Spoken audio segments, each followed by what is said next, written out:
ఈరోజు మనం చెప్పుకోబోతున్నటువంటి పాఠం తెలుగు నవలలు, వికాసం, లక్షణాలు, వర్గీకరణ,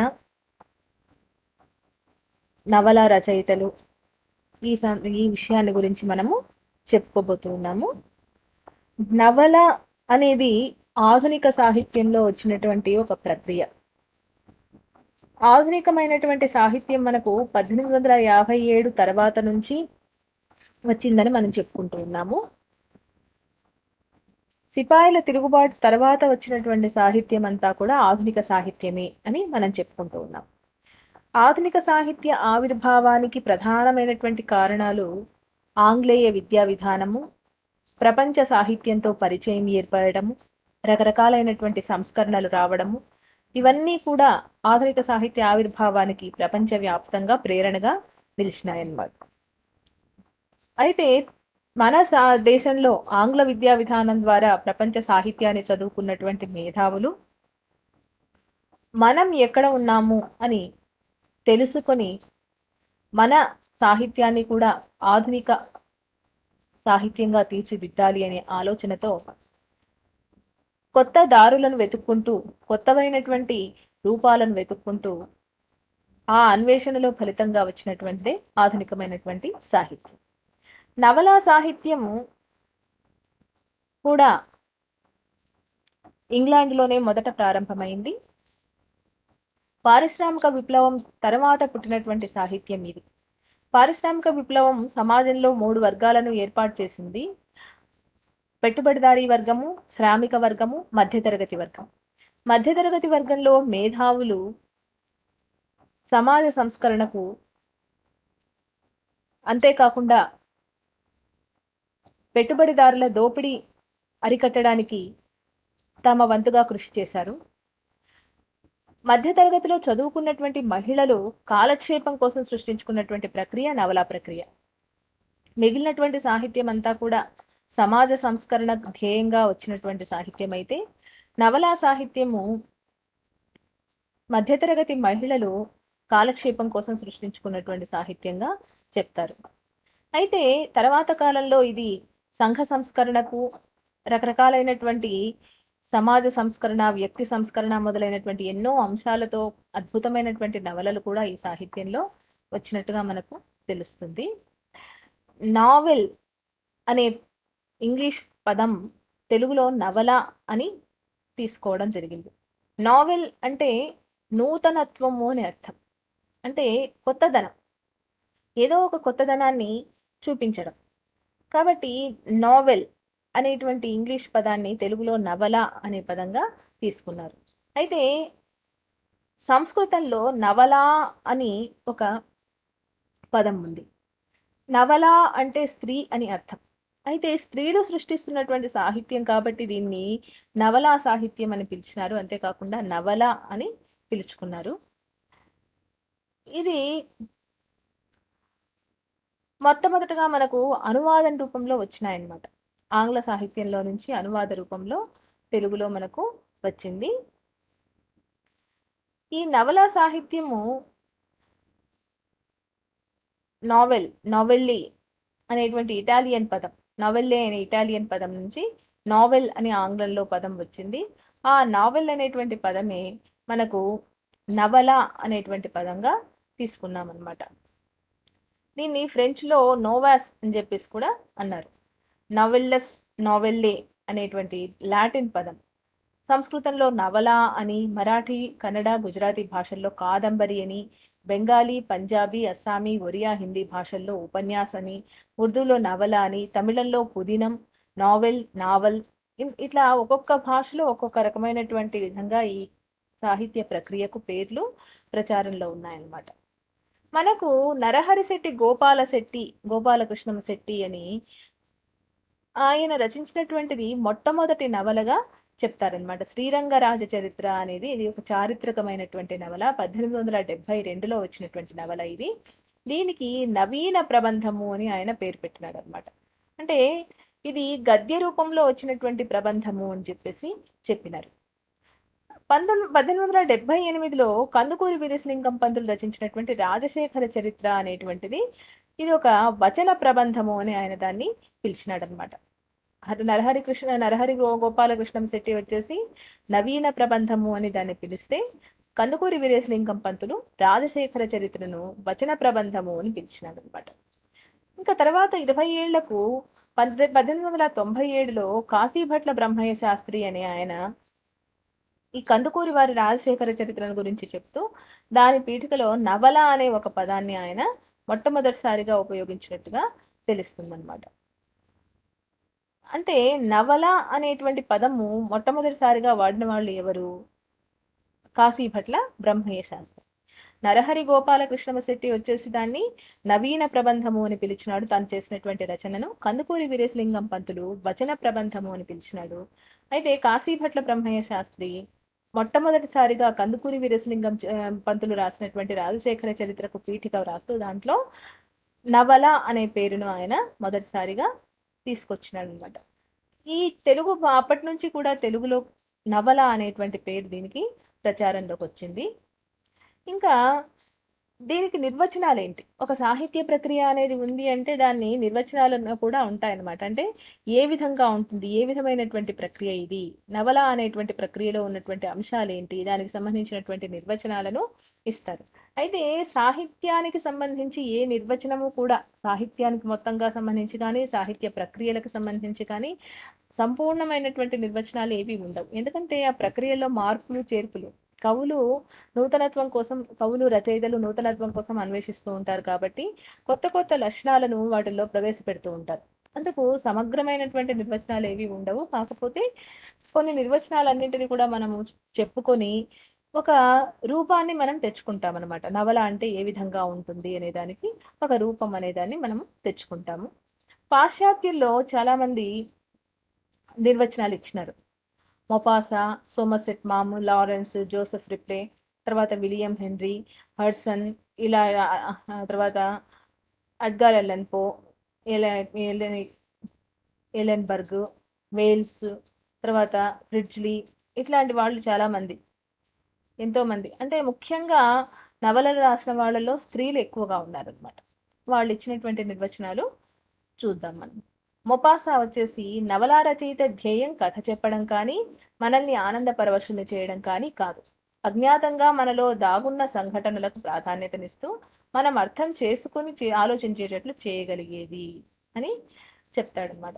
దీనికి అజ్ఞాతంగా దాగి ఉన్నటువంటి మన మనసుల్లో దాగి ఉన్నటువంటి సంఘటనలను తీసుకొని వచ్చి వాటిని ప్రాధాన్యతనిస్తూ వాటిని విశ్లేషిస్తూ మనం ఎందుకు ఈ విధంగా ప్రవర్తిస్తున్నాము, ఏ సందర్భంలో ఎందుకు ఇట్లా ప్రవర్తిస్తున్నాము అనే విషయాన్ని చెప్పేది అని చెప్తుంది. ఇది కొంత మనోవైజ్ఞానిక అంశాలు అనేటువంటివి ఇందులో మనకు కనిపిస్తాయి అన్నమాట. సిగ్మండ్ ఫ్రాయిడ్ అని ఒక తత్వవేత్త ఉన్నాడు. యూంగ్, ఆల్డరు, ఇటువంటి కొంతమంది వీళ్ళు మనోవైజ్ఞానిక నిపుణులు అనమాట. వీళ్ళంతా కూడా సుప్త చేతనావస్థలోనే మనకు కళలు వస్తాయి అని చెప్పేసి ఇవన్నీ కూడా దానికి సంబంధించినటువంటి సిద్ధాంతాలన్నీ కూడా చాలా ఉన్నాయన్నమాట. ఆ విధంగా ఇక్కడ ఈమె చెప్పినటువంటి నిర్వచనాన్ని గమనిస్తే, మొపాసా చెప్పిన నిర్వచనాన్ని గమనిస్తే మనకు తెలిసేది ఏమి అంటే, మన మనసుల్లో ఎక్కడో అంతర్లీనంగా ఉన్నటువంటి అనేక రకాలైనటువంటి సంఘటనలు కానీ, సమస్యలు కానీ, భయాలు కానీ, ఇటువంటివన్నీ కూడా మనము ఒక పాత్రల రూపంలో, ఒక కథ రూపంలో వివరిస్తాము అని చెప్పేసి చెప్తారనమాట.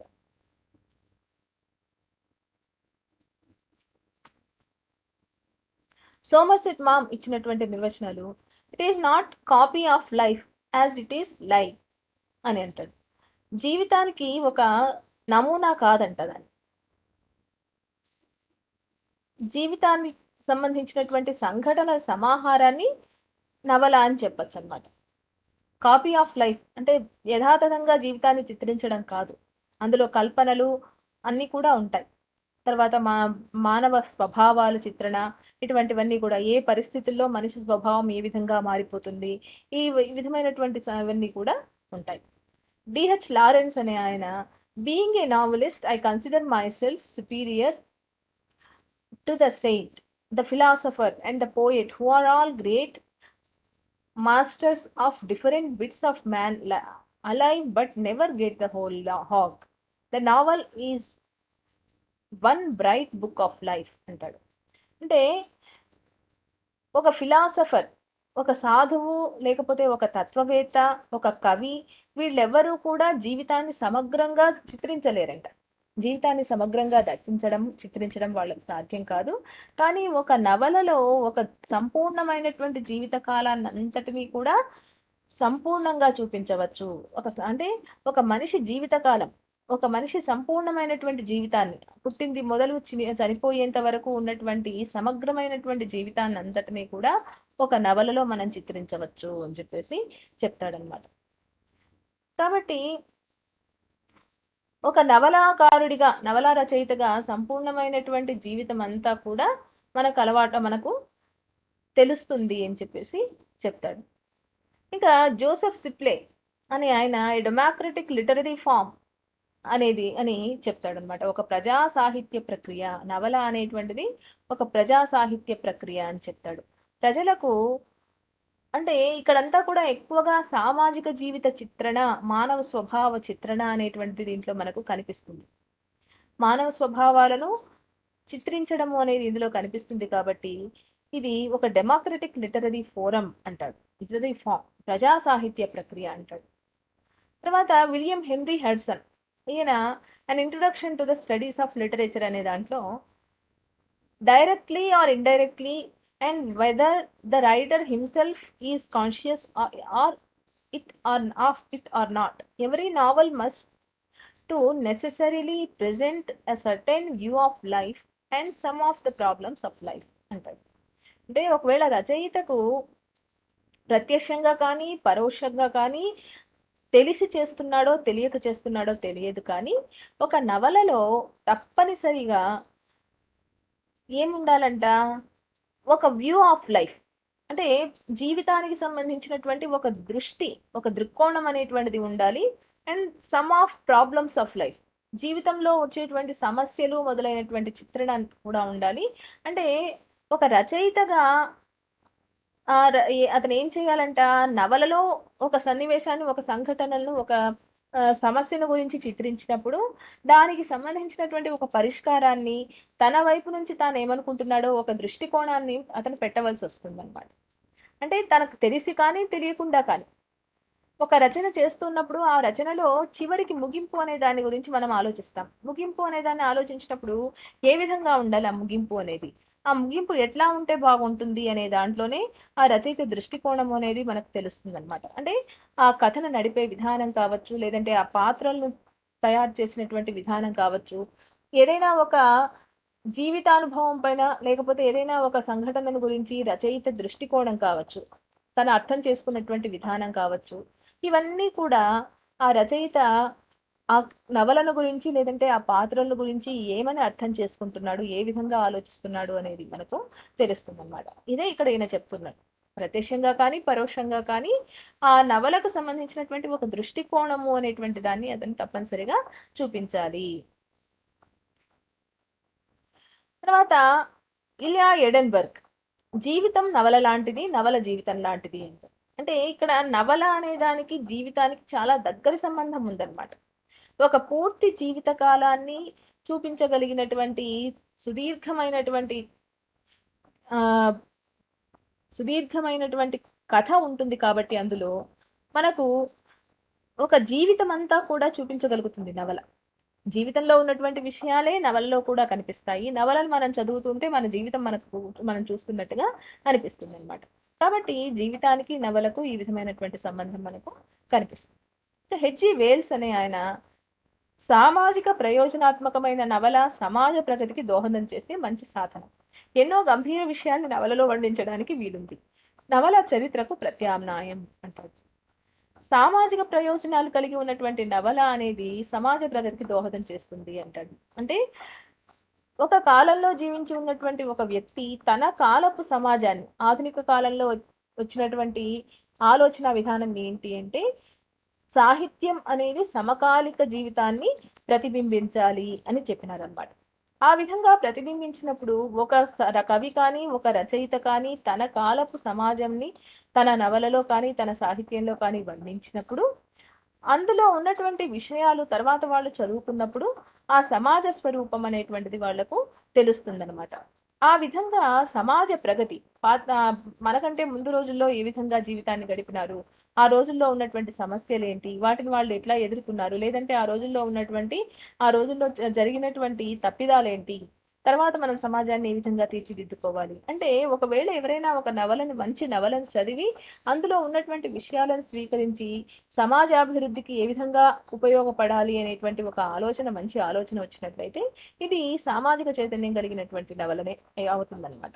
కాబట్టి ఆ విధంగా సమాజ ప్రగతికి దోహదం చేస్తుంది. ఎన్నో గంభీర విషయాల్ని నవలలో వర్ణించడానికి వీలుంది. అప్పటి కాలంలో ఉన్నటువంటి అనేక రకాలైనటువంటి సమస్యలుంటాయి. ఉదాహరణకు ఇప్పుడు కందుకూరి వీరేశలింగం పంతులు రాసినటువంటి నవలల్లో కానీ, వీటిల్లో కానీ మనకెక్కువగా ఈ బాల వితంతు వ్యవస్థ అనేది, ఆ తర్వాత వితంతు పునర్వివాహాల గురించి చెప్పడం అనేది, ఇటువంటివన్నీ కూడా ఆ సమాజంలో ఎక్కువగా కనిపిస్తాయి. ఉదాహరణకు మనము గురిజాడ అప్పారావు రచించినటువంటి కన్యాశుల్కం నాటకం తీసుకుంటే, కన్యాశుల్కం నాటకం రాసింది దేనికోసం రాసినాడాయన? సమాజంలో ఉన్నటువంటి చెడును గురించి చెప్తూ ఉన్నాడు. చెడును గురించి చెప్తూ ఇది ఎట్లా నిర్మూలించాలి అనేటువంటి ఆలోచనతో రాసి కాబట్టి నవల అనేది ఏదైనా నవల కానీ, లేకపోతే ఏదైనా కానీ ఇప్పుడు మనకు 'వట్టికోట ఆళ్వార్ స్వామి ప్రజల మనిషి' అనేటువంటి ఒక నవల ఉంది. ఆ 'ప్రజల మనిషి' నవలలో కూడా ఉన్నటువంటి విషయం అదే. అట్లే మనము 'వేయి పడగల' నవల తీసుకున్న విశ్వనాథ సత్యనారాయణ హైందవ ధర్మాన్ని తిరిగి పునరుద్ధరించాలి. అదంతా కూడా ఆ సంధియుగంలో ఉన్నాము. అంతా కూడా పాశ్చాత్య సంస్కృతికి వ్యామోహంలో పడిపోతున్నారు. కాదు తిరిగి మన సంస్కృతి గొప్పదనాన్ని గురించి చెప్పాలి అనేటువంటి ఉద్దేశంతో 'వేయి పడగలు' అనే నవల రాస్తారు. ఏ రచయిత ఏది చేసినా కూడా సామాజికమైనటువంటి ప్రయోజనాన్ని ఆశించే చేస్తారు. ఆ విధమైనటువంటి సామాజిక ప్రయోజనము అనేటువంటిది నవలలో చాలా ఎక్కువగా నెరవేరుతుంది. ఎందుకంటే ఒక పూర్తి జీవితం అనేది నవల ద్వారా మనం చూడగలుగుతాం కాబట్టి, ఆ విధంగా మనము నవలను చూడవచ్చు అని చెప్తున్నాడన్నమాట. చరిత్రకు ప్రత్యామ్నాయం నవల అంటున్నాడు. అంటే ఒక కాలపు నవలను మనం చదివినట్లయితే ఆ కాలంలో ఉన్నటువంటి చరిత్ర అంతా కూడా మనకు తెలుస్తుంది. ఇప్పుడు 'ప్రజల మనిషి' నవలనే తీసుకున్నట్టయితే ఆ సమయంలో అంటే 19 వరకు జీవితం అనుకుంటాను. అందులో ఆ కాలంలో ఎట్లా ఉండేది? ప్రజల జీవిత విధానం ఎట్లా ఉండేది? ఆ కాలంలో జరుగుతున్నటువంటి విషయాలేంటి? ఎక్కువగా ఈ క్రైస్తవ మిషనరీలు, తర్వాత ముస్లింలు మత మార్పిడులు చేయడము, ప్రజల్లో అయోమయము ఇవన్నీ కూడా ఇటువంటి విషయాలన్నీ కూడా దాంట్లో మనకు కనిపిస్తాయన్నమాట. ఒక బ్రాహ్మణ కుటుంబంలో పుట్టినటువంటి వాడు ఆ బ్రాహ్మణ్యాన్నంతా కూడా ఈసడించుకొని ఒక మంచి మనిషిగా ఏ విధంగా అవతరిస్తాడు? సమాజంలో మార్పు తీసుకురావడానికి ఏ విధంగా ప్రయత్నం చేస్తాడు? ఇదంతా కూడా సమాజంలో ఆ రోజుల్లో జరుగుతున్నటువంటి విషయాలే. స్వతంత్రోద్యమ కాలంలో ఒకే సమయంలోనే మనకు అన్ని రకాలైనటువంటి సంస్కరణలు వచ్చినాయి కదా! మత సంస్కరణోద్యమము, సంఘ సంస్కరణోద్యమము ఇవన్నీ కూడా వచ్చినాయన్నమాట. సాంస్కృతిక పునరుజ్జీవనోద్యమము. ఆ సమయంలో ఆ ప్రదేశంలో తెలంగాణ ప్రాంతంలో రచయిత వర్ణించినటువంటి ప్రదేశంలో ఏ విధంగా ఈ సంస్కరణలన్నీ చోటు సంపాదించుకున్నాయి. గ్రంథాలయోద్యమం కూడా వచ్చింది ఆ రోజుల్లో. కాబట్టి ఆ గ్రంథాలయోద్యమం కూడా మనకు ఆ కథలో కనిపిస్తుందనమాట. ఏ విధంగా ఆ నాయకుడొచ్చేసి తన ఊర్లో కూడా గ్రంథాలయాన్ని ఏర్పాటు చేస్తాడు. దాని ద్వారా ప్రజలకందరికీ కూడా ఏ విధంగా చైతన్యం కలిగిస్తాడు. ఆహ్, ఇదంతా కూడా. అంటే సమకాలికంగా ఉన్నటువంటి సమాజంలో ఉన్నటువంటి రకరకాలైనటువంటి సంఘటనలు, రకరకాలైనటువంటి ఉద్యమాలు కానీ, సమస్యలు కానీ ప్రతి ఒక్కటి కూడా నవలలో చిత్రించబడతాయి. ఆ విధంగా చూసుకుంటే ఆ నవలను మనం చదివినట్లయితే ఆ కాలపు చరిత్ర అనేటువంటిది మనకు తెలుస్తుంది. ఆ విధంగా చరిత్రకు ప్రత్యామ్నాయంగా అంటే చరిత్రకు ఒక ఆహ్, ఇంకొక సాధనంగా చరిత్రను తెలుసుకోవడానికి మరొక మార్గంగా మనకు నవలలనేటువంటివి కనిపిస్తాయి. తర్వాత ప్రీస్లీ నవల మానవ జీవితానికి ప్రతిబింబం. మిగిలిన అన్ని సాహిత్య ప్రక్రియల కన్నా దీని పరిధి విస్తృతమైంది. నవలను మనం చాలా విధాలుగా చూడవచ్చు. కేవలం ఒక కథను చెప్పడం, కొన్ని ఆచార వ్యవహారాలను విదితం చేయడం, పాత్రల వ్యక్తిత్వాన్ని చిత్రించడం, జీవితంపై ఒక దృక్పథాన్ని ప్రేరేపించడం, ఇవన్నీ నవల ఒక్కసారి గాని వేరువేరుగా కానీ చేస్తుంది. ఇదే. కాబట్టి ఇన్ని రకాలైనటువంటి అంశాలుంటాయి. నవలలో ఎన్నో అంశాలు మనకు కనిపిస్తాయి. మానవ జీవితానికి ప్రతిబింబం అంటే ఒక సమాజ చిత్రణ అనేటువంటిది ఒక సమాజంలో ఉన్నటువంటి విభిన్న వ్యక్తులు, వాళ్ళ ప్రవర్తనలు, వాళ్ళ రకరకాలైనటువంటి సమస్యలు, సంఘర్షణలు, ఆ రోజుల్లో సమాజంలో జరుగుతున్నటువంటి మార్పులు, ప్రతి ఒక్క విషయాన్ని కూడా నవల మనకు చూపిస్తుంది. ఎన్నో సాహిత్య ప్రక్రియల కంటే విస్తృతమైనటువంటి పరిధి ఉంది. అంటే ఆధునిక సాహిత్యాన్ని గురించి మాత్రమే మనం పరిశీలించాలన్నమాట ఇక్కడ. ఎందుకంటే ప్రాచీన సాహిత్యంలో కావ్యము అనేటువంటిది ఆ కావ్యంలో ఎంతో సూక్ష్మాతి సూక్ష్మమైనటువంటి జీవిత చిత్రణ అనేది అక్కడ కనిపిస్తుంది మనకు. అయితే ఆధునిక కాలానికి వచ్చేసరికి కవిత్వము అనేటువంటిది వేరుపడిపోయి అది ఆత్మాశ్రయ రూపంలోకి పోయింది. చిన్న చిన్న కవితలు మాత్రమే వస్తున్నాయి. ఏదైనా ఒక సన్నివేశానికి సంబంధించి, ఒక సంఘటనకు సంబంధించి కవి వ్యక్తం చేసేటువంటి భావాలు మాత్రమే ఒక కవితలో కనిపిస్తున్నాయి తప్ప, పెద్ద పెద్ద కథల రూపంలో కానీ, సమాజ చిత్రణ రూపంలో గానీ కవితలు రావడం లేదు. సామాజిక స్పృహ ఉంది కవితల్లో కూడా. అయితే ఒక సంపూర్ణమైనటువంటి జీవితాన్ని చిత్రించడంలో నవలను మించినటువంటి సాధనం ఆధునిక కాలంలో ఇంకొకటి మనకు కనిపించదనమాట. కాబట్టి జీవితానికి, మానవ జీవితానికి ప్రతిబింబము అంటున్నాడు. ఎన్నో పాత్రలుంటాయి. కొన్ని వందల కొద్దీ పాత్రలు చెప్పవచ్చనమాట ఒక నవలలో. కొన్ని జీవితాలకు సంబంధించినటువంటి అంశాలు చర్చించవచ్చు. ఎన్నో చర్చలుంటాయి. ఎన్నో శాస్త్ర సంబంధమైన చర్చలు చేసేటువంటి నవలలు కూడా ఉన్నాయి.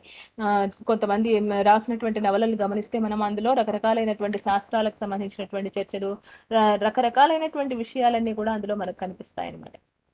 కాబట్టి ఎంతో విస్తృతమైనటువంటి పరిధి ఉంది కాబట్టి ఎన్నో అంశాలు కూడా ఇందులో మనకు చర్చకు వస్తాయి. ఇది చాలా విధాలుగా మనం చూడొచ్చనమాట. ఒక కథను చెప్పడం అనేది కాకుండా కథ అనేటువంటిది ఒక అంతఃసూత్రంగా ఉంటుంది ఇందులో. ఆ కథ చుట్టూ అల్లుకొని పాత్రలు, వాటి స్వభావాలు, ఆ రోజుల్లో ఉన్నటువంటి సమకాలిక జీవితంలో ఉన్నటువంటి సంఘటనలు, ఇటువంటివన్నీ కూడా ఆ కాలంలో ఉన్నటువంటి ఆచార వ్యవహారాలు, వాటిపైన ఆ రోజు సమాజంలో వస్తున్నటువంటి విమర్శలు కానీ, లేకపోతే వాటిని గురించి ప్రజల అభిప్రాయాలు కానీ, ప్రతి ఒక్క విషయము కూడా ఆ నవలల్లో మనం చిత్రించడానికి అవకాశం ఉంటుందన్నమాట. తర్వాత Meredith novel is a summary of actual life అంటాడు. జీవితానికి ఒక సారాంశం అన్నమాట. వాస్తవ జీవితానికి సారాంశం నవల అంటాడు. అంటే జీవితంలో ఉన్నటువంటి అనుభవాలన్నీ కూడా మనకు ఆ పాత్రల రూపంలో, పాత్రల స్వభావాల రూపంలో, వాళ్ళ ప్రవర్తనల రూపంలో వ్యక్తమవుతాయి అని. కేథరిన్ లీచర్, the novel and the reader. Novel is the form of written prose narrative of considerable length of involving the reader in an imagined real world which is next because it has been created by the author అంటాడు. అంటే novel is a form of written prose, గద్య రూపంలో వచ్చినటువంటి ఒక ప్రక్రియ అనమాట. గద్య రూప ప్రక్రియ ఇది. నారేటివ్ ఆఫ్ కన్సిడరబుల్లీ లెంగ్త్, చాలా సుదీర్ఘమైనటువంటి వివరణాత్మకమైనటువంటి ప్రక్రియ. Involving the reader in an imagining real world అంటాడు. అంటే భావనాత్మకమైన వాస్తవిక ప్రపంచం అంటాడు. భావనాత్మక వాస్తవిక ప్రపంచం అంటే ఏంటి? మామూలుగా ఇంతకు మనం మొదటి నుంచి చెప్పుకుంటున్నటువంటిది ఏంటి? సాహిత్యంలో కనిపించేటువంటిది వాస్తవ ప్రపంచానికి ప్రతిబింబ రూపం కనిపిస్తుంది అని చెప్పుకుంటున్నాం. వాస్తవ ప్రపంచం నుంచి అంశాలను తీసుకునే కవి కానీ, రచయిత కానీ కావ్య ప్రపంచాన్ని సృష్టిస్తాడనమాట. ఆ విధంగా సమకాలిక సమాజ చిత్రణ అనేటువంటిది దీంట్లో కనిపిస్తుంది కానీ, అయితే అందులో ఉన్నటువంటివన్నీ కూడా కల్పితాలే మనకు. నిజంగా సంఘటనలు అట్లా జరిగినాయి అని చెప్పి ఎవరు చెప్పరు. జరిగిన సంఘటనలనే రాస్తే అది సాహిత్యం అనిపించుకోదు. ఏదో వార్తానో లేకపోతే ఇంకొకటో అనిపించుకుంటుంది తప్ప, జరిగిన సంఘటనలన్నిటిని తీసుకొని ఒక చోట తీసుకొని వచ్చి చేర్చి పెడితే అది కథ కాదు, ఇది కాదనమాట. కేవలం వార్త అవుతుంది. అట్లా జరిగిన సంఘటనలు, వాస్తవ సంఘటనలు, సమాజంలో జరుగుతున్నటువంటి విషయాలనే వర్ణించినప్పటికీ అందులో కాల్పనికమైనటువంటి అంశాలు అందులో ఉంటాయి. ఒక చిత్రణ, కవి ఊహాత్మక చిత్రణ అనేటువంటిది కూడా మనకు కనిపిస్తుంది అనమాట. ఇప్పుడు మనకు కేఆర్ నారాయణన్ ఉన్నాడనమాట. ఆర్కే నారాయణ్. ఆర్కే నారాయణ్ వచ్చేసి ఆయన ఏం చేస్తాడు, మాల్గుడి డేస్ అని చెప్పేసి ఒక ఇది రాస్తున్నాడు అనమాట. మాల్గుడి అది ఒక కల్పితమైనటువంటి గ్రామాన్ని సృష్టించుకున్నాడు ఆయన. తమిళనాడులో ఎక్కడా లేదు, మాల్గుడి అనేటువంటి ఒక ప్రదేశం కూడా ఎక్కడా లేదనమాట. కానీ ఒక కల్పితమైనటువంటి ఊరును సృష్టించుకొని ఆ మాల్గుడిలో స్వామి అనేటువంటి ఒక క్యారెక్టర్ అనేటువంటి తయారు చేసి, అంటే ఇవన్నీ కూడా మనము చదువుతూ ఏమైపోయింది, నిజంగా మాల్గుడి అనే ప్రదేశం ఉందేమో అని చెప్పేసి చాలా మంది ఆ తర్వాత కాలంలో ఎంక్వైరీ చేసినారనమాట. అంటే ఒక వాస్తవమైనటువంటి సమాజాన్ని పోలినటువంటి ఒక సమాజాన్ని కవి కానీ, రచయిత కానీ తన రచనల్లో సృష్టిస్తాడనమాట. సృష్టించి అవి నిజంగా వాస్తవంగా ఉన్నాయేమో అనేటువంటి ఒక భ్రమ మనకు కలుగుతుంది దాని ద్వారా. కాబట్టి ఇమాజిన్ రియల్ వరల్డ్, భావనాత్మకమైన వాస్తవిక ప్రపంచం, అది రచయిత చేత సృష్టించబడింది కాబట్టి ఆ విధమైనటువంటి విధంగా ఉంటుంది అంటారు. స్టామ్ రిచర్డ్, ఉత్తమ స్థాయిలో వినోదాన్ని అందించే సాధనంగా, లేకపోతే నైతికమైన ఔన్నత్యాన్ని కలిగించే ఉపకరణంగా పరిగణించబడేది నవల అంటాడు. ఉత్తమ స్థాయిలో వినోదాన్ని సాధించేది. ఉత్తమ స్థాయిలో అంటే ఏంటి? అంటే ఒక లెవెల్‌లో ఒక సమాజాన్ని గురించి చిత్రించేదనమాట. ఒక ఉన్నతమైనటువంటి స్థాయిలో సమాజాన్ని చిత్రించేటువంటిది. అంతేగాకుండా నైతికమైన ఔన్నత్యాన్ని కలిగించే ఉపకరణము అంటాడు. నైతికమైన ఔన్నత్యం అంటే ఏంటి?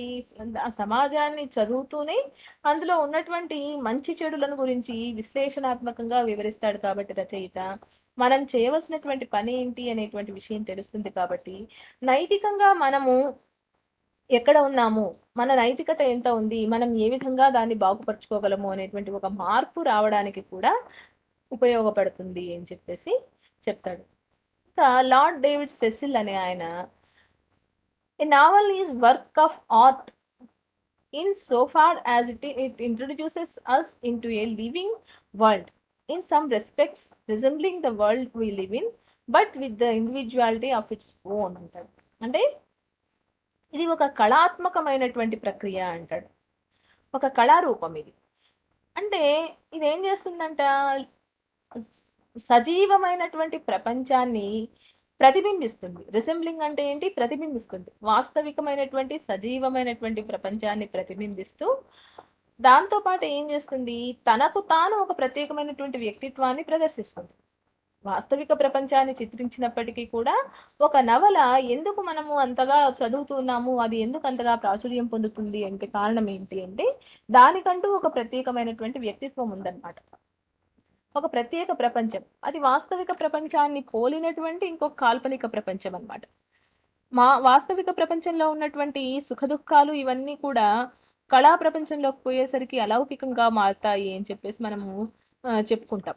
రస సిద్ధాంతము అనేటువంటిది ఒకటి మనకు ఇండియన్ ఈస్థెటిక్స్‌లో వస్తుందన్నమాట. భారతీయ సౌందర్య తత్వంలో, సౌందర్య శాస్త్రంలో. దాంట్లో ఏమవుతుంది అంటే, వాస్తవికమైనటువంటి ప్రపంచంలో ఉన్నటువంటి మనుషులు వీళ్ళందరూ కూడా ఏమవుతారు? కళా ప్రపంచంలోకి, సాహిత్య ప్రపంచంలోకి పోయేసరికి పాత్రలుగా మారతారు. వాస్తవిక జీవితంలో ఉన్నటువంటి సంఘటనల్నే సాహిత్యంలోకి తీసుకొస్తే అవి అక్కడ అలౌకికమవుతాయి. అంటే అక్కడ ఏదైనా ఏ భావమైనా కూడా అది ఆనందాన్నే ఇస్తుంది తప్ప, బాధ వస్తే బాధ కలగడము, కోపం వస్తే కోపం కలగడము, నొప్పి వస్తే నొప్పి కలగడం ఇవి కావన్నమాట. అంటే కళకు చివరి ప్రయోజనం ఏంటి? ఆనందాన్ని కలిగించడము. ఆనందాన్ని కలిగించడం ఎట్లా కలిగిస్తుంది అంటే, దాన్నే కెథార్సిస్ అని చెప్పేసి గ్రీక్‌లో ఒకటి ఇది చెప్పినారన్నమాట. గ్రీకుల దీంట్లో కెథార్సిస్ అని ట్రాజెడీలో కెథార్సిస్ అనేది ఒకటుంది. క్షాళనవాదము అన్నారు దాన్ని. అంటే అక్కడ నాటకంలో మనము విపరీతమైనటువంటి దుఃఖాన్ని దీన్ని చూడడం ద్వారా మన మనసుల్లో మనది స్వంతమైనటువంటి ఆ దుఃఖము మొదలైనటువంటి భావాలన్నీ కూడా వెళ్ళిపోయి, ఆ మనసంతా కూడా ఒక కడిగిన అద్దంలాగా చాలా స్పష్టంగా కనిపిస్తుంది అని చెప్పేసి. దాన్ని క్షాళనవాదము అని చెప్పేసి. మన ఇండియన్ ఈస్థెటిక్స్‌లో కూడా అది చాలా అద్భుతమైనటువంటి ఒక భావన ఉందన్నమాట. అవి మళ్ళీ మనము హ్మ్. నెక్స్ట్ ఇయర్‌లో తెలుసుకుంటాం అది రస సిద్ధాంతం చదువుకునేటప్పుడు. కాబట్టి ఆ విధంగా ఆ వాస్తవ ప్రపంచాన్ని కూడా తనద తీసుకొని తనదైనటువంటి ఒక ప్రత్యేక ప్రపంచాన్ని ఆ నవల అనేది మనకు చూపిస్తుంది. ఆక్స్‌ఫర్డ్ ఇంగ్లీష్ డిక్షనరీలో ఏముంది అంటే, "a fictitious prose narrative or tale of considerable length" అని. అంటే ఒక ఫిక్షియస్ అంటే ఏంటి? కల్పనాత్మకమైనటువంటి ఒక గద్య గద్య రూపం. గద్య ప్రక్రియ అన్నమాట. నేరేటివ్ అంటే ఏంటి అది? కథనాత్మకంగా ఉండేటువంటి ప్రక్రియ. కన్సిడరబుల్ లెంగ్త్ అంటే చాలా గుర్తించదగినటువంటి ఆహ్, దాన్నేమంటాము? పొడవు అంటే నిడివి కలిగినటువంటిది అని. Or long enough to fill one or more volumes. In which characters and actions representative of the real life of the past or present times are portrayed in a plex of more or less complexity అంటాడు. Complexity అంటే ఏంటి? ఇందులో ఒక సంక్లిష్టత అనేటువంటిది ఉందన్నమాట నవలలో. సంక్లిష్టత అనేది ఉంది. అంతేకాకుండా వాస్తవిక జీవిత చిత్రణ అనేటువంటిది ఉంది. ఈ వాస్తవిక జీవిత చిత్రణ అనేది ఎప్పటిది కావచ్చు? గతాందైనా కావచ్చు, లేదంటే ఇప్పుడు వర్తమానంలో జరుగుతున్నదైనా కావచ్చు. అంటే గతంలో జరిగిపోయినటువంటి ఒక సంఘటనను, ఒక వాస్తవ జీవితాంశాన్ని తీసుకొని అయినా రాయొచ్చు కథను. లేదా ప్రస్తుతం జరుగుతున్నటువంటి సంఘటనలను తీసుకొనైనా ఒక నవల రాయొచ్చు అని చెప్పేసి. సరే. ఇదంతా కూడా పాశ్చాత్యులు ఇచ్చినటువంటి నిర్వచనాలు. మన మన వాళ్ళు ఇచ్చినటువంటి నిర్వచనాలేంటి అంటే, చాలా మంది కవులు, రచయితలు, విమర్శకులు వీళ్ళందరూ కూడా చాలా నిర్వచనాలిచ్చినారు. బొడ్డుపాటి వెంకట కుటుంబరావు, మొదలి నాగభూషణ శర్మ, పుల్లాభుట్ల వెంకటేశ్వర్లు, కొలకలూరి ఈనాకు, ఆర్ఎస్ సుదర్శనము, కేవీఆర్ నరసింహం, పొడవటిగంటి కుటుంబరావు, ముర్రిపాటి వెంకట సుబ్బయ్య, ఎండమూరి సత్యనారాయణ, ఉప్పలపాటి శ్రీరామమూర్తి, విశ్వనాథ సత్యనారాయణ, వేదం వెంకటరాయ శాస్త్రి ఇట్లాంటి చాలా మంది ఎంతో మంది అంటే నవల అనేటువంటి ప్రక్రియ ప్రాచీన కాలంలో శతక ప్రక్రియలాగా చాలా ప్రాచుర్యం పొందినటువంటి ప్రక్రియ అన్నమాట. అంటే శతకాలు ఎంతో మంది రాస్తున్నారు ప్రాచీన కాలంలో. పెద్ద పెద్ద కావ్యాలు ఇవన్నీ రాయకపోయినా శతక రచయితలు చాలా మంది ఉన్నారు. అంత బాగా ప్రాచుర్యం పొందింది. అదే విధంగా నవల అనేటువంటి ప్రక్రియ కూడా ఆధునిక కాలంలో ఎంతో ప్రాచుర్యం పొందినటువంటి ప్రక్రియ. కాబట్టి ఎంతో మంది నిర్వచనాలు ఇచ్చినారు. ప్రతి ఒక్క రచయిత నవలను రాసిన వాడే. బొడ్డుపాటి వెంకట కుటుంబరావు అనే ఆయన రచనా కాలం నందలి వాస్తవికాలను, జీవితాచార వ్యవహారాలను చిత్రించేది నవల అంటారు. అంటే సాహిత్యం సమకాలిక జీవితాన్ని ప్రతిబింబించాలి అని ఆధునిక కవి భావిస్తున్నాడు కాబట్టి, ఆధునిక రచయిత భావిస్తున్నాడు కాబట్టి, నవలలో ఏముంటుంది? రచనా కాలం నాటి వాస్తవికాలను, రచనా కాలం ఏ కాలానికి సంబంధించి రచన చేస్తున్నాడో, ఉదాహరణకు మనము అడవి బాపిరాజు ఉన్నాడు. ఆయన ఎక్కువగా చారిత్రక రచనలు చేస్తాడనమాట. హిమబిందు, గోనగన్నారెడ్డి ఈ విధమైనటువంటి పుస్తకాలు వచ్చినాయి, నవలలు వచ్చినాయి.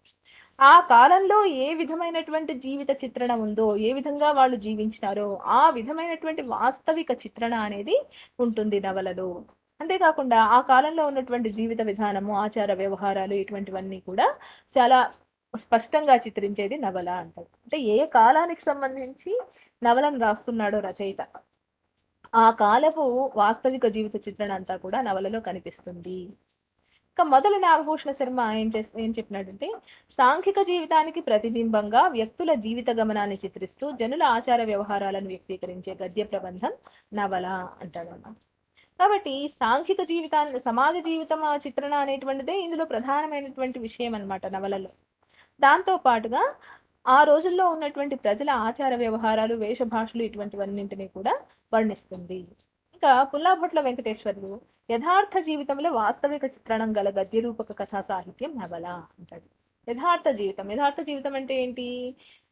వాస్తవ జీవితాన్ని చిత్రిస్తూ దాంతో పాటుగా గద్య రూపక కథా సాహిత్యం, వాస్తవ జీవితాన్ని చిత్రించేటువంటి ఒక గద్య రూపంలో ఉన్నటువంటి సాహిత్య ప్రక్రియ నవల అని చెప్పి. కొలకలూరి ఈనాక్ ఒక దశ నుంచి మరి ఒక దశకు, ఒక స్థితి నుంచి మరి ఒక స్థితికి మనుషుడు, వ్యవస్థ, దేశము పొందుతున్న పరిణామం తీసుకెళ్తుంది.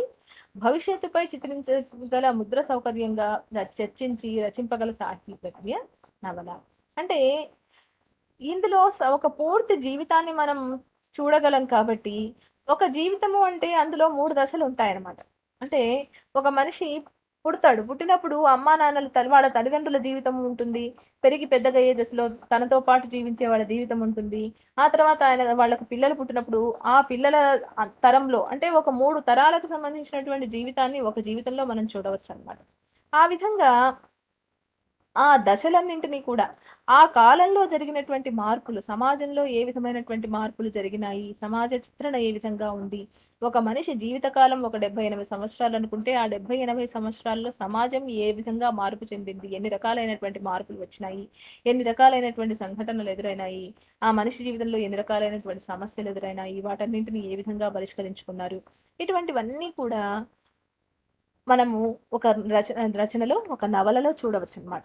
దేశంలో ఎటువంటి పరిస్థితులు ఎదురవుతున్నాయి, కరువు కాటకాలు ఏమైనా వస్తున్నాయా, రాజకీయ సంబంధమైనటువంటి మార్పులు ఏమైనా జరుగుతున్నాయా, తిరుగుబాట్లు జరుగుతున్నాయా, ఇటువంటి విషయాలన్నీ కూడా ఒక నవలలో మనము చూడవచ్చనమాట. అంటే ఒక జీవితానికి సంబంధించినటువంటి సంపూర్ణమైన చిత్రణతో పాటుగా దాదాపుగా ఒక 70-80 సంవత్సరాల సమాజ చిత్రణను కూడా మనము అందులో చూడవచ్చు అని తెలుస్తుంది.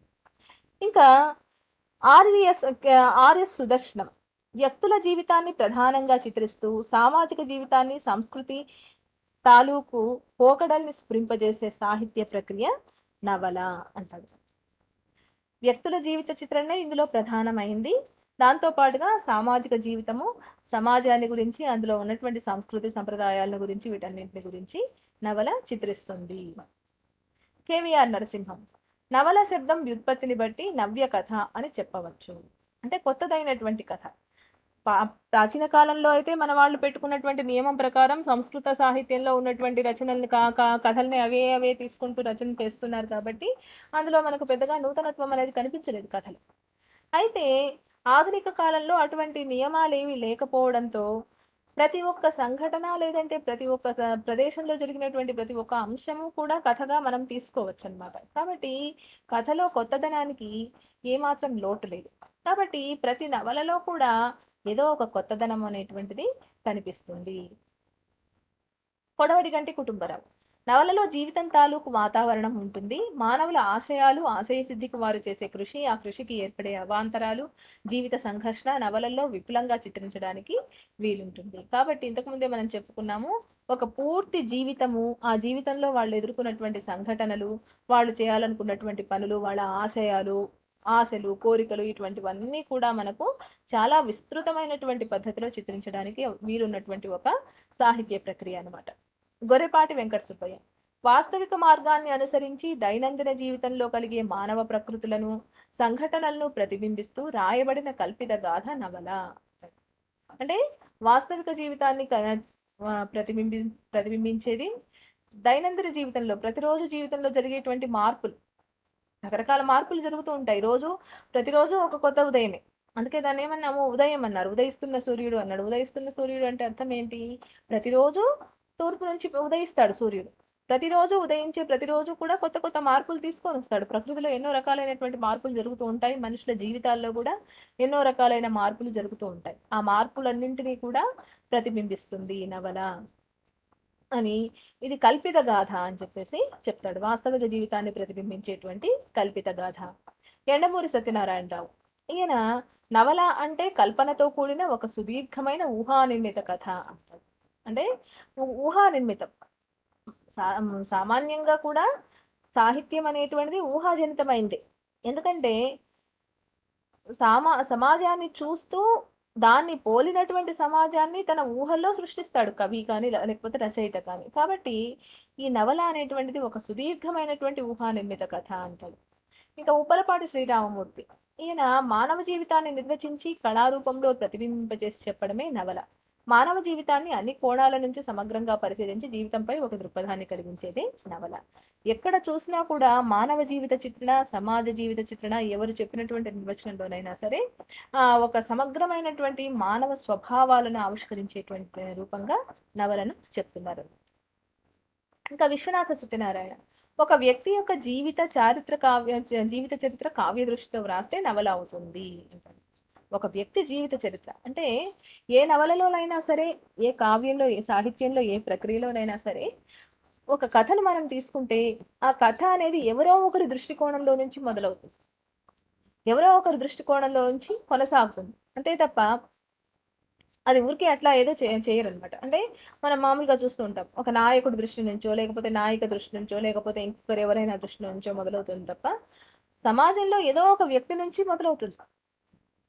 ఆ విధంగా ఒక వ్యక్తి యొక్క జీవిత చరిత్ర అనేటువంటిది కావ్య దృష్టితో, కళాత్మకమైనటువంటి దృష్టితో రాస్తే అది నవల అవుతుంది అని చెప్పారు. తర్వాత వేదం వెంకటరాయ శాస్త్రి. ఈయన స్వేచ్ఛగల రచనా చమత్కృతితో విరాజిల్లుచు సాంఘిక, నైతిక, చారిత్రక, పౌరాణిక, అపరాధ పరిశోధక ప్రభృతులకు సంప్రదాయముల త్రోవలను బట్టి రచింపబడిన గ్రంథం నవల. అంటే ఈయన దానికి సంబంధించిన వర్గీకరణ గురించి చెప్తున్నాడు అనమాట. ఇన్ని రకాలైనటువంటి పద్ధతుల్లో రచన చేయొచ్చు. స్వేచ్ఛగల రచనా చమత్కృతితో అంటే స్వేచ్ఛగా రచయిత అనేవాడు తాను ఏం చెప్పదలుచుకుంటే అది చాలా స్వేచ్ఛగా చెప్పొచ్చు. ఎక్కడ నిబంధనలు అంటూ ఏం లేవు. ఇది ఇట్లా చెప్పొచ్చు, ఇట్లా చెప్పకూడదు, ఇది రాయొచ్చు, ఇది రాయకూడదు అనేటువంటి నిబంధనలు ఏమీ లేవన్నమాట.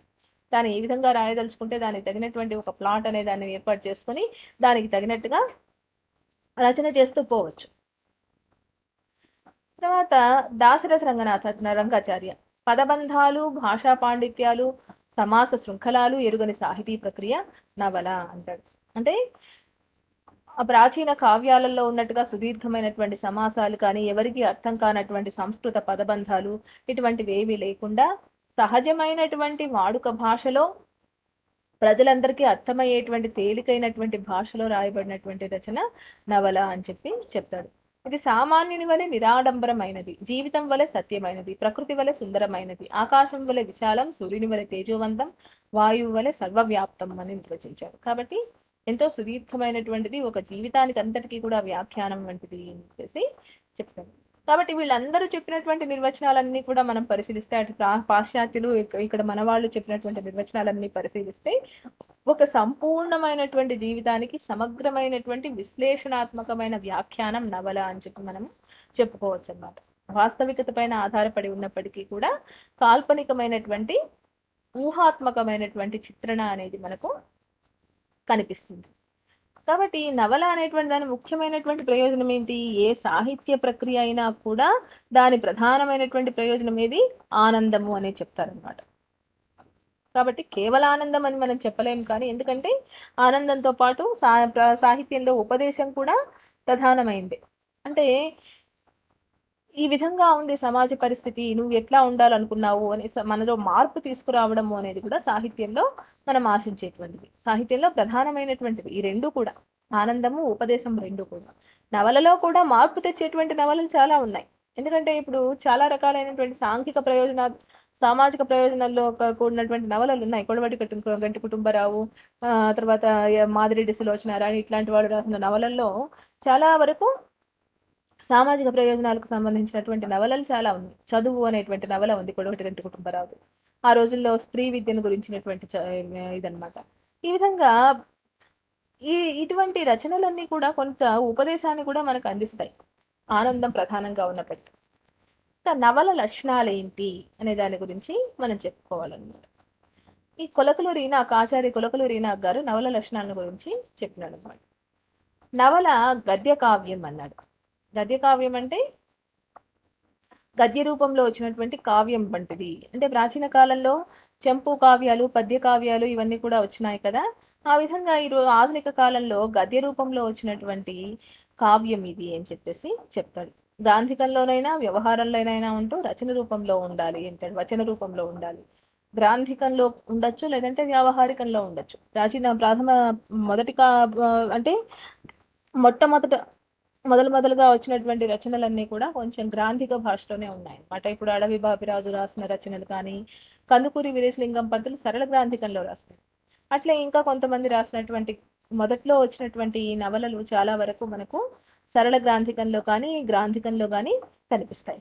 అంతేకాకుండా తర్వాత కాలంలో వచ్చినటువంటివి వ్యావహారిక భాషలో కనిపిస్తాయి అన్నమాట. మనకు వ్యావహారిక భాషోద్యమం అనేటువంటిది ఇదైపోయిన తర్వాత ఆ వ్యవహారిక భాషలో కూడా రచనలు అనేటువంటివి కనిపిస్తాయి. కాబట్టి గ్రాంధికంలో కానీ, వ్యావహారికంలో కానీ ఉండొచ్చు అని చెప్పేసి చెప్పాలి. యుగ చిత్రణ నవల ప్రథమ ధ్యేయం అంటే సమకాలీన సమాజ జీవిత చిత్రణ నవల పరమలక్ష్యం. నవలలో ఏం కనిపించాలి మనకు అంటే సమకాలిక జీవితం అనేటువంటిది కనిపించాలన్నమాట. రచయిత ఏ కాలంలో ఉన్నాడో ఆ కాలపు జీవితం, ఆ కాలపు సమాజ చిత్రణ అనేటువంటిది మనకు కనిపించాలి. సహజమైన స్వాభావికమైన శైలి నవలకు ప్రాణం. సహజమైన శైలి అంటే ఏంటి? ఏదో ఊరికే కృత్రిమంగా పెట్టుకున్నటువంటి శైలి కాకుండా అందరికీ ఎంతో సులభంగా అర్థమైతే, ప్రతి రచయితకు ఉన్నటువంటి వ్యక్తిత్వాన్ని గురించి తెలియజేస్తూ, ఆ వ్యక్తిత్వంతో పాటుగా సరళమైనటువంటి భాష, సున్నితమైనటువంటి శైలి ఉండి, ఎవరికి అర్థం కానంత క్లిష్టమైనటువంటి ఇవి పెట్టి రకరకాలైనటువంటి శాస్త్రాలు, వాడి చర్చలు ఇవంతా కూడా పెట్టకుండా చాలా తేలికైనటువంటి భాషలో అందరికి సులభంగా అర్థమయ్యేటువంటి పద్ధతిలో ఉంటే బాగుంటుంది. అది ఒక లక్షణం. సర్వ జీవిత విధానానికి వ్యాపకమైన విస్తృతమైన విధానం నవలలో ఉంటుంది అంటాడు. తర్వాత ఇంకోటి ఏంటంటే అన్ని జీవిత విధానాలకు అవసరమైనటువంటి విస్తృతమైన ఒక చర్చ అన్ని జీవితాలను స్పృశిస్తుందన్నమాట నవల. సమాజంలో ఉన్నటువంటి ప్రతి జీవితాన్ని స్పృశిస్తుంది. నవల ప్రత్యక్షంగాను పరోక్షంగాను వ్యాఖ్యానం చేయడానికి రచయితకు అవకాశం ఇస్తుంది. నవల అనేది చాలా విస్తృతి కలిగినటువంటి విషయం కాబట్టి, విస్తృతి కలిగినటువంటి కథాంశంతో ఉన్నటువంటిది కాబట్టి, ఏదైనా ఒక విషయాన్ని గురించి తన అభిప్రాయాన్ని చెప్పదలుచుకుంటే ఒక రచయిత దాన్ని చెప్పవచ్చు అన్నమాట నవలలో. కాల్పనిక సాహిత్యానికి సరళమైన స్వాభావికమైన రూపం నవల అంటాడు.